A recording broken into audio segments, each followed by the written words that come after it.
Why? Because it's an immediately negotiable instrument.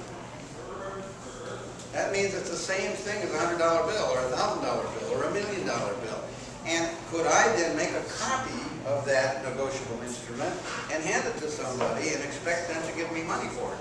What if I've got a copy of this promissory note and a copy of the mortgage, and I go to a paper buyer and I try to sell the paper to them at a 20–30% discount? Are they going to take it? No, they're going to say, we want the original promissory note, and then we'll want your money on it.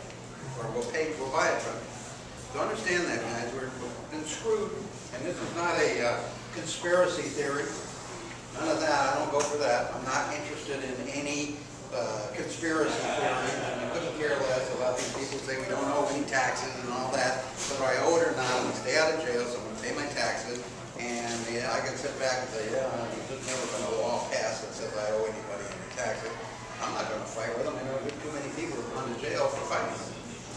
So the government, for some reason, almost always wins. And that bothers me, but more power to them. But they're so wonderful. The government does so much for me. Why would I complain about paying taxes? Okay, did the lender ever make a loan? No. Did the lender have standing foreclosure? Did we ever go through that? Yes, we did. Can a lender provide copies of all pooling agreements, which has been a part of it? Well, what if we ask for the pooling agreement and they say we don't have it? Now what? Well, you pooled the loans, where are your pooling agreements? Well, we don't have it. Okay, then that's another charge that goes on there that we're going to hit you for. That's going to be worth thousands right there. Was the owner's note securitized? With whom? Who did you securitize this with? Well, he sold it to Bank of America, and Bank of America sold it to Wells Fargo, and Wells Fargo was bought out by Bank of America, and then give their stuff to First City National Bank. Okay, well, let's see the record of that. Oh, looks like your loan was not only securitized, but it was sold and resold 7 times before the securitization. So we would like to have proof that you notified the borrower of each one of those transfers. Oh, well, we didn't notify anybody because it was with MERS. Oh, I see, with MERS. So then nobody got notified. Nobody got a recording of their transfer. That's wonderful. That just gives us another one to go for. Can the lender show proof that the loan approval parameters were based on the note rate rather than the initial adjustable rate? Lenders, what they were doing is going out and giving you a teaser rate and saying you would never qualify for 7.5% mortgage. Okay, you just wouldn't qualify. But since it's going to be a teaser at 3.5% for the next 3 years, we'll qualify at 3.5%.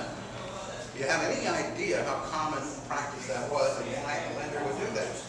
They create a note rate of 7, 8, 9%, and then qualify you at 3.5%. Get your signature, get the documentation bundled up, and run off and sell that so-called loan to somebody else. They had nothing to lose, and as soon as they sold it, they were finished with their liability. And MERS was established exactly for that reason. Nobody understands this unless they read about it. MERS was established primarily to remove the liability from the mortgage lender, the 16 major mortgage lenders. Because they knew that they were going to be besieged with predatory lending lawsuits just in a couple of years, because they knew with certainty that 60% of every one of those loans was going to default after it was securitized. So in order to avoid the liability and the lawsuits, they created this brainchild called Mortgage Electronic Registration System, where everything can be sent to them. They shred all the paperwork, so there is no paper trail, and nobody knows what's going on. Now, how many of you know who MERS is, or do before I mention it? Okay, how many employees do you think they have? You can take a guess and come within a couple hundred. 10,000, 10,000, 50. How about 0? They have no employees. What do you suppose MERS? Now, MERS holds 60 million mortgage loans in the United States. But what do you suppose their net worth is? 0. They have no net worth. They have no liabilities. They have no assets. And how would you check up on them? You want to find out who the owners of MERS are. How would you go find out who owns MERS? Google. You can't, because they're incorporated in Delaware. For the same reason that my LLCs are in Delaware. they won't tell you anything. They will not even tell the IRS who you are. Las Vegas, Nevada used to be that way, but not anymore. Montana, Delaware, and there might be another couple of states that still hold everything confidential. So they're incorporated in Delaware. They have no employees. They have no network, but they hold 60 million people's lives in their hands. And they are the most ruthless, crooked SOBs that ever walked the face of the earth. Except for our next door neighbors. Right? Right. Okay. Why are there so many RESPA, Cuyahoga, and FCRA, and BNPC error? Okay, that's Real Estate Settlement Procedures Act, Truth Lending Act, Homeowners Equity Protection Act, Fair Credit Reporting Act, and the Business and Professional Code. Do you know that there are dozens of those errors in every mortgage loan? Dozens. And do you know that every one of them in California is worth $6,000 to you? If everything else failed and you're suing this bank and somehow they can prove that they do have standing in foreclosure, they're still going to have to pay you $6,000 for every Tyler Oprah RESPA violation and 10-year paperwork. And there are dozens. $6,000 a piece. But, you know, if people want to sit back, I'm sorry that the printing is so small here, you can't see it. This was our handout. Wouldn't print. We were waiting for Linda this morning, and I got up early to get the handout done. My stupid printer just stood there and went like this when I tried to print it. And I didn't print it. But it wasn't Linda's fault. So let's move on from here.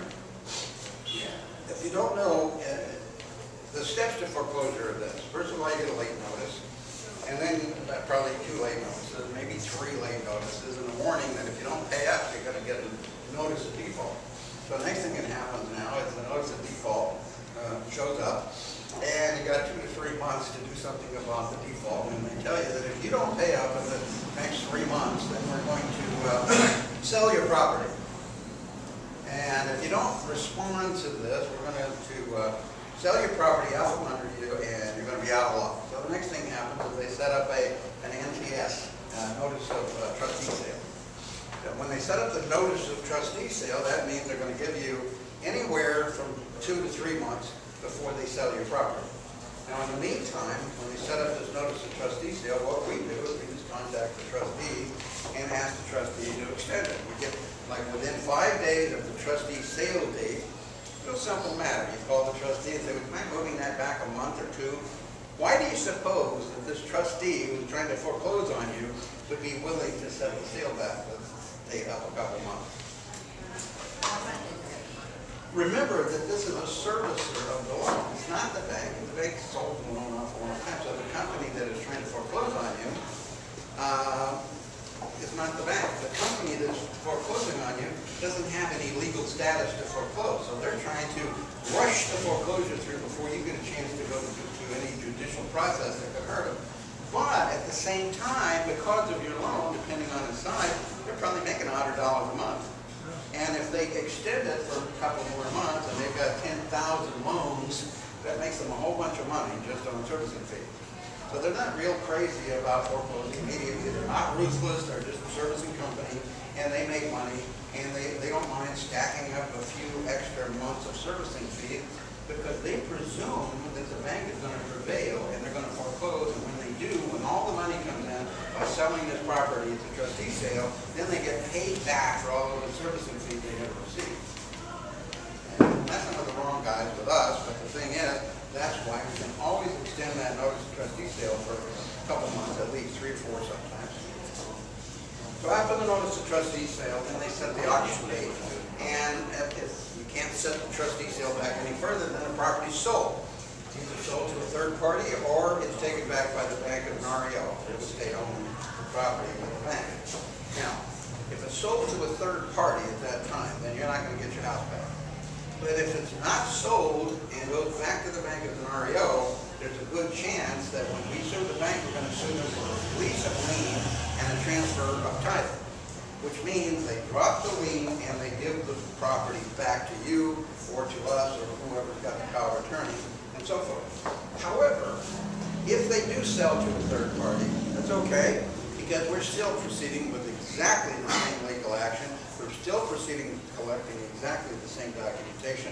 And when we get to the point of summary or get to a point of a settlement conference, we're going to go in and the settlement judge is going to say, you guys exchange your paperwork here. We're going to give our whole portfolio to the bank and say, okay, this is what we got. You take a good look at it, and they'll say, well, it's pretty thick. It's going to take us a couple of weeks. All right, take your time. Just long you got 29 days to respond.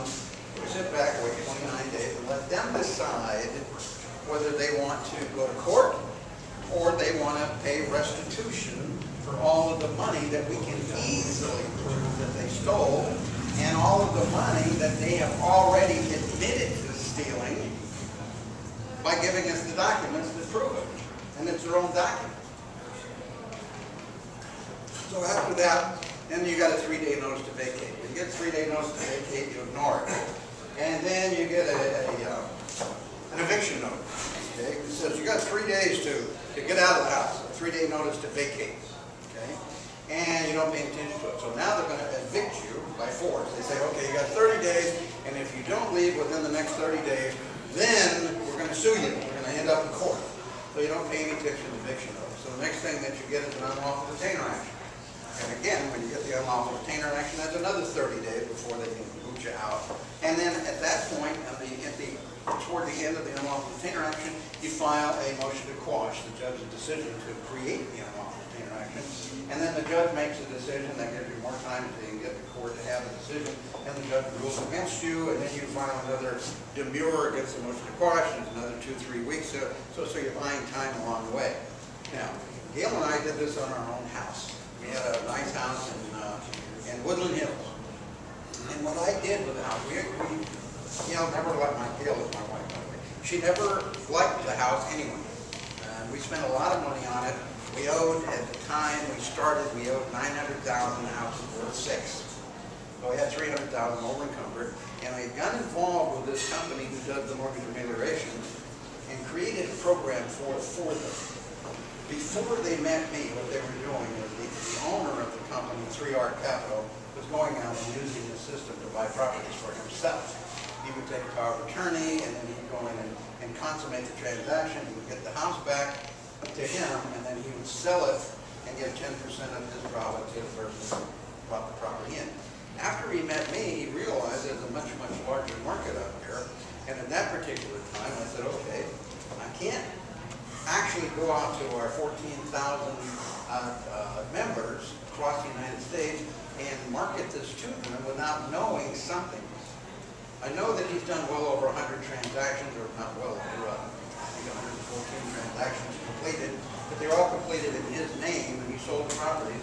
But he hadn't done any for my clients, and he hadn't done any for me, and so forth. So I wanted to test it. So we decided to put our house in it. We decided that we would let it go to the worst case scenario every step of the way. Now, we made, I don't know about mistakes, but things went a little awry at various points because I wanted to get right up to the sale date and then go in and stop the sale for a couple of months while we're working on the restitution or on the amelioration of the mortgage.